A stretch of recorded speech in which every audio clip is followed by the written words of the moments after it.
ನೆಲ ಜಲದ ವಿಚಾರಕ್ಕೆ ಸಂಬಂಧಪಟ್ಟಂಗೆ ಬಂದಂಥ ಸಂದರ್ಭದಲ್ಲಿ ವಾಟಾಳ್ ನಾಗರಾಜ್ ಯಾವ ಹೋರಾಟಕ್ಕೆ ಬೇಕಾದರೂ ಇಳಿತಾರೆ. ಬನ್ನಿ, ವಾಟಾಳ್ ನಾಗರಾಜ್ ನಿಮ್ಮ ಜೊತೆಗಿದ್ದಾರೆ, ಹಿರಿಯ ಹೋರಾಟಗಾರರು, ಕರ್ನಾಟಕದ ಹೆಮ್ಮೆ. ವಾಟಾಳ್ ನಾಗರಾಜ್ ಅವರಿಗೆ ಸ್ವಾಗತ ನಮ್ಮ ಕಾರ್ಯಕ್ರಮಕ್ಕೆ.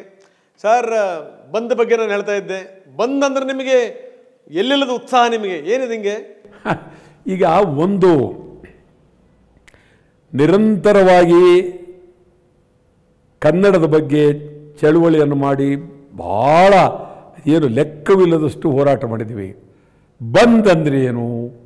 ಭಾಳ ಜನಕ್ಕೆ ಏನು ಬಂದ್ ಹಾಕ್ಬೇಕು, ಬಂದು ಯಾಕೆ ಬೇಕು ಅನ್ನೋರಿಗೆ ಬಂದು ಗೊತ್ತಿಲ್ಲ. ಬಂದು ಅಂದರೆ ಏನು ಅಂತ ಗೊತ್ತಿಲ್ಲ. ಈಗ ಬಂದೇ ಬೇಕಾ? ಬೇರೆ ಬೇರೆ ಏನು ಅಂತಂದರೆ ಬಂದು ಯಾಕೆ ಅಂತ ಒಬ್ರಿಗೂ ಗೊತ್ತಿಲ್ಲ. ಸುಮ್ಮನೆ ಹೇಳೋದು ಬಂದು ಯಾಕೆ ಬೇಕು ಅಲ್ಲಿ. ಬಂದ್, ಕರ್ನಾಟಕ ಬಂದ್ ಅಂದರೆ ಇಡೀ ರಾಜ್ಯ, ದೇಶ, ಕೊನೆಗೆ ವಿಶ್ವ, ಅಲ್ಲಿವರೆಗೂ ಕನ್ನಡಿಗರ ಕೀರ್ತಿ, ಕನ್ನಡಿಗರ ಶಕ್ತಿ, ಅಭಿಮಾನ ಮೀಡಿಯಾ ಮೂಲಕ ತಲುಪುತ್ತೆ. ಇದು ಬಂದ್ ಮಾತ್ರ ಸಾಧ್ಯ. ಬಂದ್ ಆಗದೆ ಇದ್ದರೆ ಏನೋ ಒಂದು ಮೆರವಣಿಗೆ ಮಾಡ್ಬೋದು, ಏನೋ ಒಂದು ಸತ್ಯಾಗ್ರಹ ಮಾಡ್ಬೋದು, ಎಲ್ಲೋ ಉರುಳು ಸೇವೆ ಮಾಡ್ಬೋದು, ಅದರಿಂದ ಆಗೋದಿಲ್ಲ. ಬಂದ್, ಇಡೀ ರಾಜ್ಯ ಬಂದ್ ಆದರೆ ತಮಿಳುನಾಡು, ಆಂಧ್ರ, ಕೇರಳ, ಉತ್ತರ ಪ್ರದೇಶ, ಡೆಲ್ಲಿ, ಪ್ರಧಾನಮಂತ್ರಿ, ಪಾರ್ಲಿಮೆಂಟ್ ಎಲ್ಲರಿಗೂ ಗಮನ. ಇಡೀ ದೇಶದ ಎಲ್ಲ ಭಾಷೆಯ ಟಿ.ವಿ ಮಾಧ್ಯಮಗಳು ಪ್ರಸಾರ ಮಾಡ್ತಾರೆ. ಇದರಿಂದ ಕನ್ನಡಕ್ಕೆ ಶಕ್ತಿ ಬರುತ್ತೆ, ಕನ್ನಡಿಗರಿಗೆ ಶಕ್ತಿ ಬರುತ್ತೆ. ಈ ದೃಷ್ಟಿಯಿಂದ ಸುಮ್ಮನೆ ಇವರೇನು ವಾಟಾಳ್ ನಾಗರಾಜ್ ಅವ್ರು ಮಾತಾಡ್ತಾರೆ ಬಂದ್. ನನಗೆ ಅರ್ಥ ಬಂದಂದ್ರೆ ಏನು ಅಂತ ಇನ್ನೂ ಅರ್ಥ ಆಗಿಲ್ಲ ಯಾರಿಗೂ. ಏನು ಬಂದಂದರೆ ನಾವೇನು ಹೋಗ್ಬಿಟ್ಟು ಚೈನ್ ಹಾಕ್ಬಿಟ್ಟು ಎಲ್ಲರನ್ನು ಬಂದ್ ಮಾಡಿಬಿಡ್ತೀವ, ಅಥವಾ ಮನೆಗೆ ನುಗ್ಬಿಟ್ಟು ಬೀಗ ಹಾಕ್ಬಿಡ್ತೀವ? ಬಂದ್ ಆವತ್ತಿನ ದಿನ ಒಂದು ದಿನ ಇಡೀ ರಾಜ್ಯದಲ್ಲಿ ವಿಶ್ರಾಂತಿ ತಗೊಳ್ರೆ. ನೀವು ಬಸ್ ಓಡಿಸ್ಬೇಡಿ, ಕಾರ್ ಓಡಿಸ್ಬೇಡಿ, ಸೈಕಲ್ ಹತ್ಬೇಡಿ, ರಿಕ್ಷಾ ಹತ್ಬೇಡಿ, ತಿಂಡಿ ಮನೇಲಿ ತಿನ್ನಿ. ಇದು ಹೇಳೋದೇನು ಒಳ್ಳೆಯದು. ಬಂದ್ ಅನ್ನುವ ಪದ ಬಹಳ ಜನಕ್ಕೆ ಅರ್ಥವಿಲ್ಲದೆ ಇರೋದ್ರಿಂದ ಅದಕ್ಕೆ ಬೇರೆ ರೂಪ ತಗೊಳ್ತಾ ಇದ್ದಾರೆ. ಬಂದ್ ಬಹಳ ಅತ್ಯಂತ ಬಹಳ ಗೌರವಾದ್ದು. ಈ ಒಡೆದಾಟ ಅಲ್ಲ, ಬಡದಾಟ ಅಲ್ಲ, ಇದಲ್ಲ. ಬಹಳ ಶಾಂತಿಯುತವಾಗಿ ಹೇಳೋದಾದರೆ ನಾವು ಮಹಾತ್ಮ ಗಾಂಧೀಜಿಯವರನ್ನ ಸ್ಮರಣೆ ಮಾಡ್ಕೊಳ್ಬೇಕು. ಶಾಂತಿಯುತವಾದಂಥದ್ದು ಬಂದಂದ್ರೇನು? ನಮ್ಮ ಕಾರ್ ನಿಲ್ಲಿಸ್ಬಿಡೋದು, ಮನೆ ಬರಬಾರ್ದು, ಕಾರ್ಯಾಲಯ ಬರಬಾರ್ದು, ಆರಾಮಾಗಿ ಒಂದು ದಿನ, ಇಡೀ ಒಂದು ದಿನ ಈ ಕೆಲಸ ಮಾಡಿಬಿಟ್ರೆ ಏನಾಗೋಗುತ್ತೆ? ಇದು ವಾಟಾಳ್ ನಾಗರಾಜ್ ಅವರ ವ್ಯಾಖ್ಯಾನ ಬಂದಿಗೆ ಸಂಬಂಧಪಟ್ಟಂಗೆ. ತಾವು ಹೇಳಿದ್ರಿ ಬಂದ್ ಅನ್ನುವಂಥದ್ದು ಏನು ಅಂದರೆ ನಿಮ್ಮ ಮನೆಯಲ್ಲಿ ನೀವು ಆರಾಮಾಗಿರ್ರಪ್ಪ, ಶಾಂತವಾಗಿರ್ರಪ್ಪ ನಿಮ್ಮ ಮನೆಯಲ್ಲಿ ನೀವು ಅನ್ನೋ ಕಾರಣಕ್ಕೋಸ್ಕರ ಬಂದ್ ಅಂತಂದ್ರಿ. ನೀವೇನೇ ಹೇಳಿಬಿಟ್ರಿ. ಆದರೆ ಅದರಿಂದ ಆಗುವಂಥ ನಷ್ಟ ಎಷ್ಟು? ನಷ್ಟ ಯಾವಕ್ಕೆ ನಷ್ಟ? ಎಲ್ಲಾಗುತ್ತೆ ನಷ್ಟ?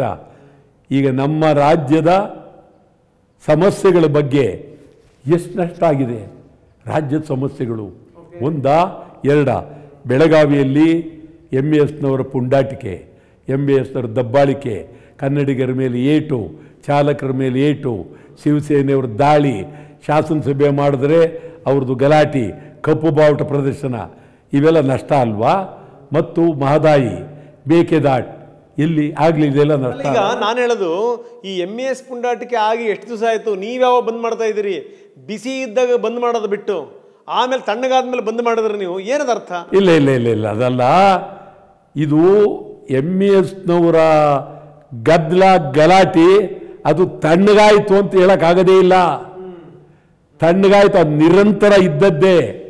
ಬೆಳಗಾವಿಯಲ್ಲಿ ಕನ್ನಡಿಗರು ಹೆದರಿ ಬೆದರಿ ಬಾಳ್ತಾ ಇದ್ದಾರೆ. ಬೆಳಗಾವಿಯಲ್ಲಿ ನಡೀತಾ ಇರತಕ್ಕಂಥದ್ದು ನಿತ್ಯ ನಿರಂತರವಾಗಿ. ಈಗ ಬೆಳಗಾವಿ ಮೇಯರು ಮರಾಠಿ ಮೇಯರ್ ಅದ, ಸುಮ್ಮನೆ ಕೂತ್ಕೊಳ್ಬೇಕಾ ನಾವು? ಮರಾಠಿ ಮೇಯರ್ ಯಾಕೆ? ಮರಾಠಿ ಮೇಯರು ಬೆಳಗಾವಿಗೆ ಯಾಕೆ ಮರಾಠಿ ಮೇಯರ್ ಬೇಕು? ಕನ್ನಡದವ್ರು ನಿಮ್ಗೆ ಇರಲಿಲ್ವಾ? ಅಂದರೆ ಬೆಳಗಾವಿಯ ಪರಿಸ್ಥಿತಿ ಎಷ್ಟು ಹಾಳಾಗ್ತಾ ಇದೆ. ಆದ್ದರಿಂದ ಆವತ್ತೇ ಇಲ್ಲ, ನಿರಂತರವಾಗಿ ಚಳವಳಿಯನ್ನು ಮಾಡಬಹುದು, ಮಾಡೋದಕ್ಕೆ ಅವಕಾಶ ಇದೆ. ದಶಕಗಳಿಂದ ನೀವು ಬಂದ್ ಮಾಡ್ತಾ ಇದ್ದೀರಿ. ದಶಕಗಳಿಂದ ಹೋರಾಟ ಮಾಡ್ತಾ ಇದ್ದೀರಿ. ಈ ಬೆಳವಣಿಗೆಗಳು, ಬದಲಾವಣೆಗಳು ಬೆಳಗಾವಿ ವಿಚಾರ ಸಂಬಂಧಪಟ್ಟಂಗೆ ಏನಾಗಿದೆ ಹೇಳಿ. ಬದಲಾವಣೆಗಳು ನಾವು ಆಗಬೇಕು ಅಂತ ನಿರೀಕ್ಷಣೆ ಮಾಡ್ತೀವಿ. ಸಾಮಾನ್ಯವಾಗಿ ಯಾವಾಗಲೂ ಬದಲಾವಣೆಗಳು ಆಗಲೂಬಹುದು, ಆಗದೆ ಇರಲೂಬಹುದು.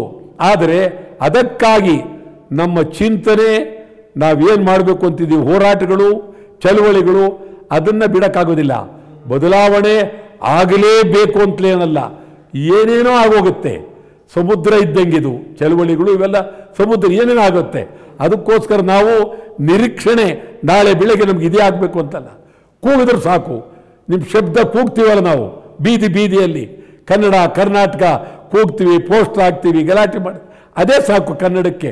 ಅದೇ ಒಂದು ಕೀರ್ತಿ, ಶಕ್ತಿ. ಅಲ್ಲ, ನಿಮಗೆ ಬೇಕಾದ ನೀವು ಬಂದ್ ಮಾಡ್ಕೊಂಡ್ಬಿಟ್ರೆ ಯಾರ ಅನುಮತಿ ಪಡೆದ್ರಿ?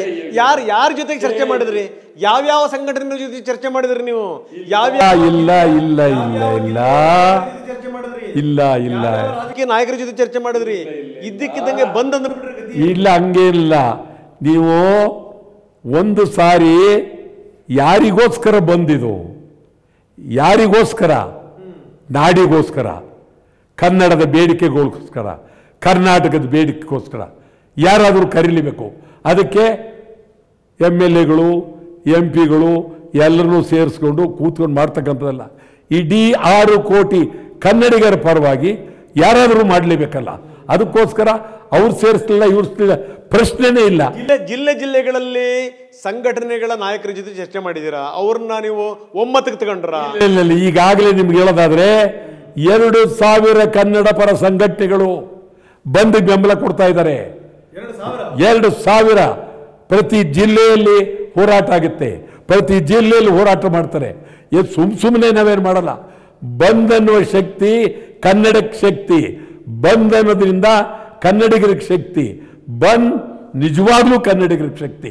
ಕನ್ನಡಿಗರಿಗೆ ಶಕ್ತಿ ಅದೊಂದೇ ಅಲ್ಲ, ಕನ್ನಡ ಪರ ಸಂಘಟನೆಗಳಿಗೆ ಬಹಳ ಗೌರವ ಬರುತ್ತೆ, ಶಕ್ತಿ ಬರುತ್ತೆ.